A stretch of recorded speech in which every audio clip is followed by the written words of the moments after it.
Support WrestleTalk! Give us a subscribe. Hello and welcome to the WrestleTalk News. I'm Ollie Davis and I'll be replying to as many comments as I can in the first 15 minutes of these episodes going live. After leaving TNA Impact Wrestling last Monday, the Broken Hardys became professional wrestling's hottest free agents. Until Jack Swagger requested his WWE release, of course. With Jeff Hardy saying in past interviews that he wants to end his career in WWE, and Matt continually teasing a return to the company by tweeting Sasha Banks and Bray Wyatt, it seemed as though the brothers were on their way back to Vince McMahon. Especially when Pro Wrestling Sheet reported on Friday that Broken Matt and Jeff Hardy have begun preliminary talks with WWE about a return to the company, and that right now, things are looking good. That right now turned out to be about 24 hours. The following night at Ring of Honor's Manhattan Mayhem 6 show, the Broken Hardys shockingly turned up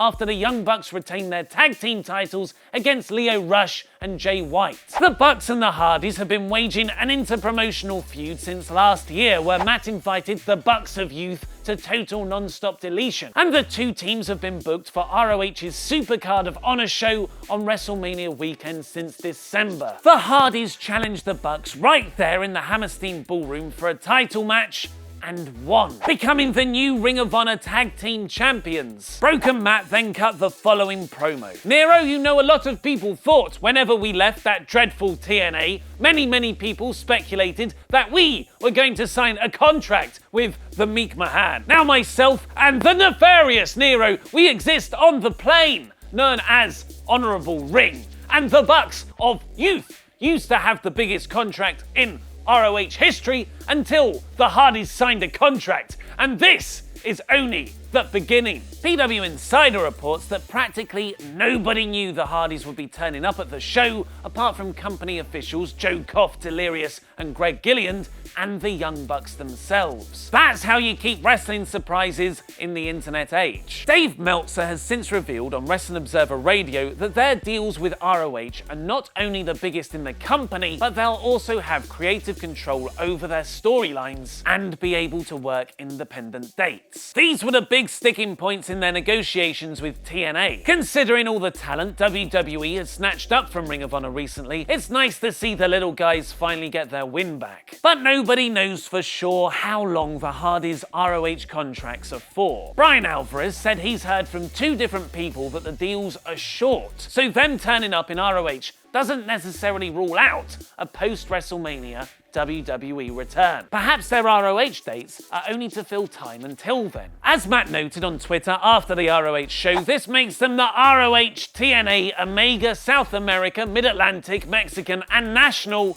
Tag Champs. They never actually lost the TNA titles after all. And their expedition for gold isn't over, as Matt fueled the continued WWE speculation by challenging the Raw champions. Brother Nero and I have already deleted the title reign of the club's Bucks of Youth. We see your gold, Luke Gallows and Carl Anderson. The Hardys weren't the only former WWE and TNA stars to turn up at Ring of Honor. Bully Ray also made his debut for the company, putting ROH champion Adam Cole through a table. According to PW Insider, Bully Ray was talking to TNA about a main event return last week, but when negotiations broke down, along with Drew Galloway opting not to re-sign, Impact reached out to Alberto Del Rio to be the company's big babyface star. Many others, however, did agree to rejoin TNA. Over the weekend's worth of TV tapings, Chris Masters came back as Chris Adonis, LAX reformed to win the tag team title belts vacated by the Hardys, former World Heavyweight Champion Magnus made his return, Karen Jarrett turned up, and after weeks of teasing, Matt Morgan came out of wrestling retirement for the company. The most significant news for Impact Wrestling as a promotion, though, came from a television executive meeting.